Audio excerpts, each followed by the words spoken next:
சென்னை மாநகர்ல சில spa, massage centre, சலூன்கள்ல சட்டவிரோதமான பாலியல் தொழில் நடைபெறுவதா போலீஸுக்கு அடிக்கடி ரகசிய தகவல் வந்திருக்கு. அதன் அடிப்படையில சோதனைகள் நடத்தி பலர் கைது செய்யப்பட்டு வந்திருக்காங்க. இந்த நேரத்துல சென்னை அண்ணா நகர்ல நடந்த சம்பவம் பெரிய அதிர்ச்சியை ஏற்படுத்தி இருக்கு.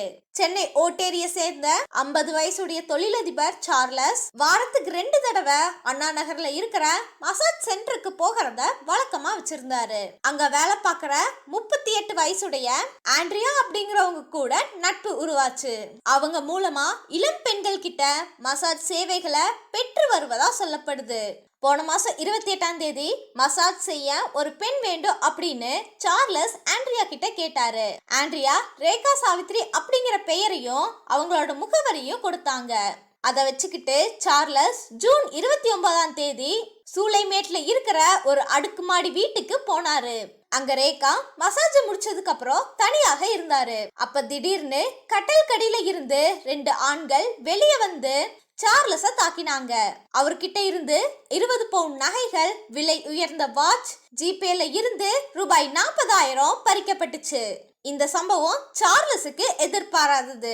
கம்ப்ளைண்ட் கொடுத்தா அவரோட பேரு கெட்டு போயிடும் அப்படின்னு அவர் அமைதியா இருந்தாரு.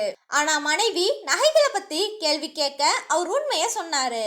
அதிர்ச்சியான மனைவி இந்த மாசம் 9ஆம் தேதி கணவருடன் சேர்ந்து சூளைமேடு போலீஸ்ல புகார் செஞ்சாங்க. அந்த புகாரின் கீழே விசாரணை தீவிரமா நடந்துச்சு. ஜிபே மூலமா பணம் எங்க போச்சு அப்படின்னு போலீசார் கண்காணித்து வந்தாங்க. விசாரணையில ரூபாய் 40,000 சைதாப்பேட்டையை சேர்ந்த 26 வயதான நவீன்குமாருக்கு டிரான்ஸ்பர் செய்யப்பட்டதா தெரிய வந்துச்சு. அதன் பேர்ல அரும்பாக்கம் போலீசார் அவரை கைது செஞ்சாங்க. அவர்கிட்ட நடந்த விசாரணையில ரேகா சாவித்ரி அவங்களோட உறவினர் அப்படின்னும் அவங்களுக்கு 60 வயதா இருக்கிறது தெரிய வந்திருக்கு. 500 ரூபாய அவசர கடனுக்காக கேட்டபோது ரேகா ஒரு தொழிலதிபரை மிரட்டி பணம் வாங்கினா 1000 ரூபாய் தர்றேன் அப்படின்னு சொன்னதா சொன்னாங்க. இதுக்கப்புறம் நவீன்குமார் அவங்களோட நண்பர் கோகுலகிருஷ்ணனோட சேர்ந்து தொழிலதிபரை தாக்கி நகை பணம் பறித்தது உறுதியாச்சு. அதுக்கப்புறம் தென்காசி செங்கோட்டையில பதுங்கி இருந்த ரேகா சாவித்ரியும் கைது செய்யப்பட்டாங்க. வாக்குமூலத்துல மசாஜ் சென்டர்ல பணியாற்றும் ஆண்ட்ரியா தொடர்புடையதாகவும் கோகுலகிருஷ்ணன் அவளோட கணவராக இருப்பதும் தெரிய வந்திருக்கு. அதுக்கப்புறம் கோவை மேட்டுப்பாளையத்துல பதுங்கி இருந்த ஆண்ட்ரியாவையும் கோகுலகிருஷ்ணனையும் போலீசார் கைது செஞ்சு 114 கிராம் தங்க நகைகளை பறிமுதல் செஞ்சாங்க. ஆங்கிலேய இந்தியராகிய 38 வயசுடைய ஆண்ட்ரியா கோவை காரமடை பகுதியை சேர்ந்தவங்க. 40 வயது கணவர் கோகுலகிருஷ்ணனுடன் சென்னையில வசித்து அண்ணா நகர்ல இருக்கிற பிரபல மசாஜ் சென்டர்ல மசாஜ் ராணி அப்படின்னு அழைக்கப்படும் அளவுக்கு பிரபலமாக இருந்தாங்க.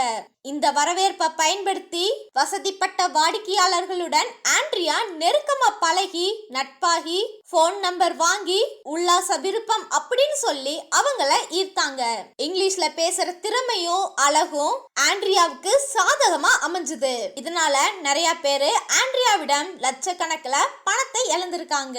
இந்த செயல்ல அவரோட கணவர் கோகுலகிருஷ்ணனும் நேரடியா ஈடுபட்டிருந்தாரு. வசதியான தொழிலதிபர்களையும் ஓய்வு பெற்ற அரசு அதிகாரிகளுடனும் ஆண்ட்ரியா பழகு தருணங்களை ரகசியமா வீடியோ எடுத்து அதுக்கப்புறம் காண்பிச்சு பணம் வாங்கி இருக்கிறதும் விசாரணையில தெரிய வந்திருக்கு. போன ஒரு வருஷத்துல 50க்கும் மேற்பட்ட தொழிலதிபர்களும் 30க்கும் அதிகமான ஓய்வு பெற்ற அதிகாரிகளிடம் இருந்தும் பணம் பறிக்கப்பட்டுள்ளதா சொல்லப்படுது.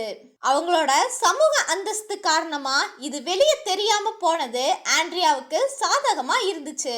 இதுல அவரோட உறவினரான ரேகா சாவித்ரியும் முக்கிய உதவியாளரா இருந்திருக்காங்க. ஒவ்வொருத்தர்கிட்டையும் ஒவ்வொரு பெயரை சொல்லி ஏமாற்றியுள்ளதா தகவல் வந்திருக்கு. இப்ப ஆண்ட்ரியா எத்தனை தொழிலதிபர்கள் கிட்டையும் அதிகாரிகள் கிட்டையும் பணம் வாங்கியிருக்காங்க அப்படிங்கறத பத்தி போலீசார் விசாரிச்சு வர்றாங்க.